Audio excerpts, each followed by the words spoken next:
Muy buenos días, muy buenas tardes, muy buenas noches.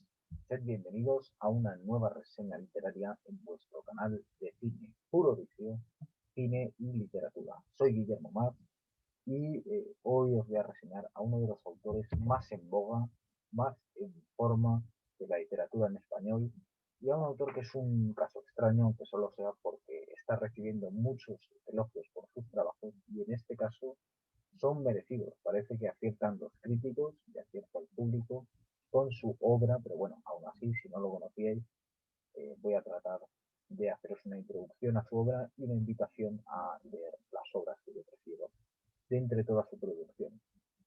Lleva bastantes años escribiendo, empezó en una editorial minoritaria llamada Lengua de Trapo, que sin embargo tenía un catálogo excelente, y desde hace unos años está editando en Tusquets, que es donde han aparecido sus grandes obras hasta la fecha. El último de sus libros es precisamente una especie de autobiografía novelada. A mí no me ha llamado la atención, precisamente por ser autobiográfico, y no lo he leído, porque he supuesto que se iba a parecer un poco pues, a Ordesa, de Manuel Vilas, y a otros libros que han salido recientemente, que son todos un poco parecidos. Me estoy refiriendo a Rafael Rey, un autor de Cangas, nacido en Cangas de Onís en el año 1963, asturiano, por lo tanto, y de tres libros suyos, de los que voy a hablar hoy brevemente, estos tres, aunque ya diré cuál recomiendo más y por qué. Vamos a empezar hablando de él. Lo primero que hay que decir es que Rafa Reich vivió esa generación azotada por la droga, por el SIDA, y que vio morir a muchos de sus miembros. Como diría Allen Ginsberg, he visto morir a muchos de los grandes cerebros de mi generación, pues muchos de esos grandes cerebros fueron por el sumidero de la historia, ya sea por la droga, ya sea por el SIDA. De hecho, hay una frase de Cercas, escritor Javier Cercas, al que aborrezco, que sin embargo cita mucho a Rafael Reich y de la que me voy a hacer eco, que es la heroína fue la heroína fue el Vietnam de nuestra generación. Yo creo que quien quiera acercarse a nivel cinematográfico a este tema debe revisar sobre todo la filmografía de Eloy de la Iglesia, uno de esos grandes directores, y hablo, cuando digo grandes, de dos o tres de la historia del cine español, que hoy en día pues se tiene también olvidado, que tuvo mucha relación con también este mundo de la droga y que dejó para mí grandes películas, ¿no? Yo creo que su mejor película es El Pico 2 y sin duda alguna algún día le dedicaremos un programa o más de un programa a su obra. Pero bueno, valga como introducción a esa época histórica. Rafa Reich no es que se centre mucho tampoco en este problema de la droga y del SIDA, pero sí lo vivió y sin duda alguna ha sido bastante influyente sobre su revisión de la transición, porque lo primero que hay que decir de Rafael Reich es que es marxista, leninista, como dice él mismo. De hecho, ha escrito una interesante historia de la literatura, de la que quizás hable algún día, literatura española, en dos volúmenes, que es el Manual de Literatura para Caníbales, que son La cadena trófica y Señales de humo, dos libros en los que hace a través de una novela, pues un poco como El mundo de Sofía, de Thorstein Carver, pues un poco siguiendo este modelo, lo que hace es una novela en dos partes de la historia de la literatura española.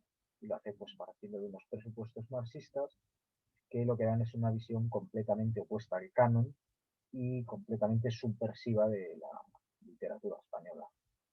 Eh, él estudió filología española en la Universidad Autónoma junto a Antonio Orejudo, que es un poco su hermano literario. Yo he de reconocer que me gusta bastante más Rafael Reich que Antonio Orejudo, al que he leído también, y que desde luego tiene bastantes cualidades literarias, pero para mí es menor en comparación con Rafael Reich, aunque Rafael Reich siempre está diciendo que Antonio Orejudo es mejor que él, y tienen una especie de competición, se citan en sus libros, un poco se homenajean, se parodian, es una relación curiosa, ellos son grandes amigos y ya digo que estudiaron juntos.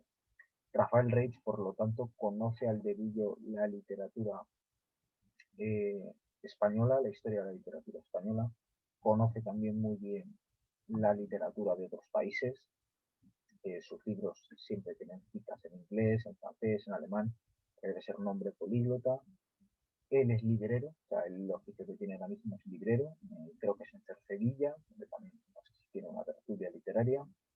Vive retirado del mundanal ruido y desde hace unos años escribe novela excelente tras novela excelente. Ya digo que su último libro, que es una autobiografía novelada, no la he leído, pero los anteriores sí. Y más concretamente me quiero centrar en dos, tres de ellos. Primero voy a hablar de dos. Uno es Todo está perdonado y otro es Un árbol caído, que son el mejor intento que se ha hecho de hacer una revisión crítica de la transición. Es un poco, a pesar de que él aborrece al partido político Podemos, un poco la misma versión de la transición que ellos plantean, también con presupuestos marxistas, solo que en el caso de Rafael Reich, pues muy bien documentado y sobre todo transmitido a través de unas novelas estupendas, ¿no? Quizás la primera de ellas, Todo está perdonado, sea interesante, pero la segunda es la que resulta ser una obra maestra. Porque es verdad que Un árbol caído es una obra maestra, es una novela que he leído dos veces y en ambas me ha parecido extraordinaria, la he disfrutado mucho.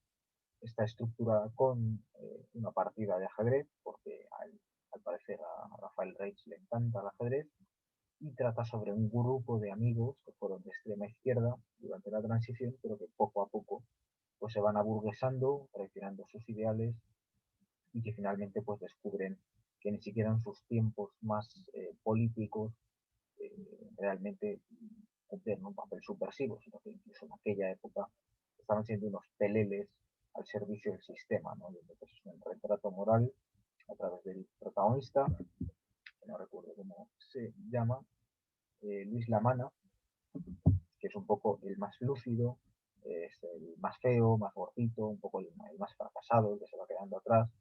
Los otros son un poco pues la guapa gente de la movida madrileña, ¿no? Pues, hijos de clase alta, que van de progres y que finalmente pues no les cuesta nada traicionar los ideales porque para ellos la política en el fondo era una frivolidad que se podían permitir, ¿no? Sus padres pues eran banqueros que les permitían esas niñerías, pero que se ocuparon de recordarles pues que en el fondo pertenecen a la clase a la que pertenecen y que tienen un futuro asegurado pues en el banco de turno, como funcionarios, etcétera.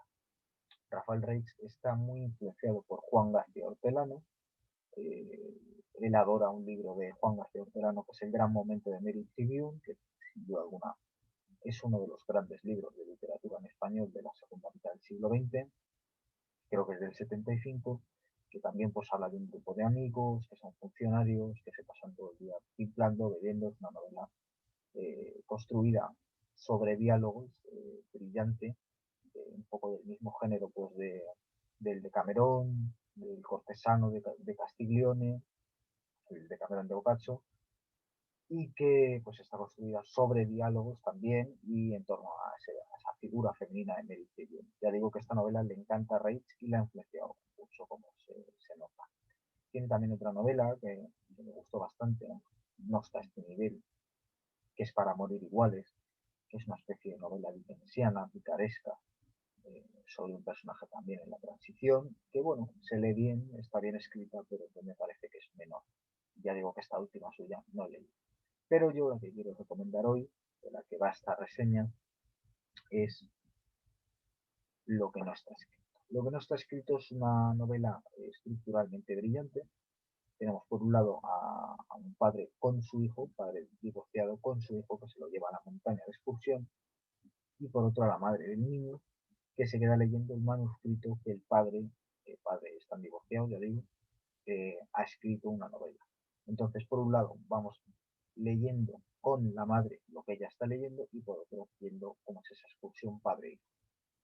Aquí lo curioso es ver cómo ella, por toda la relación que ha tenido, que evidentemente acabó mal en divorcio con su marido, va proyectando sobre lo que lee sus recuerdos de la relación y va notando que está escrito con un tono de venganza, lo cual le crea una cierta intranquilidad sobre las intenciones del padre al llevarse al hijo a la montaña. Y al tiempo pues vamos viendo un poco esa relación, también las tiranteces que tiene, los problemas que hay en esa excursión, etcétera. Se lee como un thriller, que es interesantísimo, es una novela que tiene 300 páginas, pero dura BBC una tarde, eso sí, asegúrate de que no tienes que madrugar al día siguiente porque no vas a querer dormir, vas a querer leerte la novela, y que a su vez pues es una reflexión, eso que los pedantes llaman metaficción, es decir, una reflexión en una novela sobre la propia arte de novelar o sobre la propia ficción, ¿no? En ese sentido me recuerda a una película, porque este libro es del año 2012, y a mí me recuerda a una película que salió más o menos por esas fechas, que es Animales Nocturnos, una película con Amy Adams, Jake Gyllenhaal, que se parece mucho, porque también tiene esa estructura, también es una mujer leyendo una novela, y también pues a lo que está leyendo la perturba, ¿no? Que es un poco exactamente lo mismo. ¿Qué pasa aquí? Habla muy bien de esa relación que tienen los libros en nuestra vida, ¿no? Que ya en el propio Quijote se reflexiona sobre ella. Hay que recordar que Alonso Quijano enloquece leyendo libros de caballerías, es decir, que ya es una novela que plantea dentro de la propia novela cómo nos afecta la lectura de novelas. Que es algo que para los que no leen o para los que no ven cine es muy difícil de entender, ¿no? Esa fascinación de la ficción. Quieres abandonar la vida, que en el fondo es lo que Platón diría, ¿no? Es lo que deberíamos amar porque es lo real y lo otro son entelequias, eh, fantasmagorías, sombras, y sin embargo solemos preferir esas entelequias, fantasmagorías y sombras antes que la propia vida, ¿no? Es una paradoja, pero es porque son muy buenas, ¿no? Porque sustituyen a la vida y son mejores que la vida, mejoran la vida. Entonces, bueno, sobre todo esto reflexiona Rafael Reich en su libro, lo que no está escrito, y como anécdota, antes de terminar, diré pues que es contiene, esto seguro que hace que se vendan ejemplares, pero bueno, yo como no voy a comisión, me da igual, contiene una de las mejores descripciones de una masturbación femenina, encima que tiene la curiosidad de que está hecha por un autor, hombre, aunque suponemos que no le importó documentarse para esa escena, no fue una cosa dura para él, o sí, a lo mejor fue dura, no quiero saberlo, perdonad por las bromas un tanto infantiles, pues eso contiene una gran descripción de una masturbación femenina, pero es una cosa muy habitual de ver en novelas. En definitiva, yo creo que es uno de los autores a tener en cuenta ahora mismo en el panorama narrativo español, dentro del anquilosado realismo que hay en España, ¿no? Es verdad que hay otros autores que me interesan, pues por ejemplo José María Belvenzu, o Manuel Longares, o Adolfo García Ortega, que puede que incluso Luis Mateo Díez, José María Merino, que José María Merino es bastante imaginativo y Mateo Díez no sea precisamente realista, pero bueno, que son autores que están incluidos, yo los incluiría dentro de este realismo, y quizás a nivel político el que sea más interesante es precisamente Rafael Reich, que es el que quería recomendar hoy, y especialmente este libro suyo, Lo que no está escrito, que es una gran reflexión metaficcional y que se lee estupendamente sobre la lectura de novelas. Y con esto pues llegamos al fin de la reseña. Espero que lo hayáis disfrutado, que os haya servido, que os apetezca leer el libro. Si ha sido así, no se os olvide suscribiros, darle a me gusta y seguirnos en Twitter. Y por supuesto, pues seguir atentos a los vídeos que subamos, tanto los cortos, reseñas, críticas, como esta que habéis visto, como los vídeos largos, los que tratamos pues, temas, ya sean películas, análisis de una película en 2 horas, etcétera, que subimos semanalmente. Espero que os haya servido, que os haya gustado, que os apetezca leer el libro y gracias por vuestro tiempo y atención. Nos vemos pronto y un abrazo fuerte. Hasta el próximo vídeo.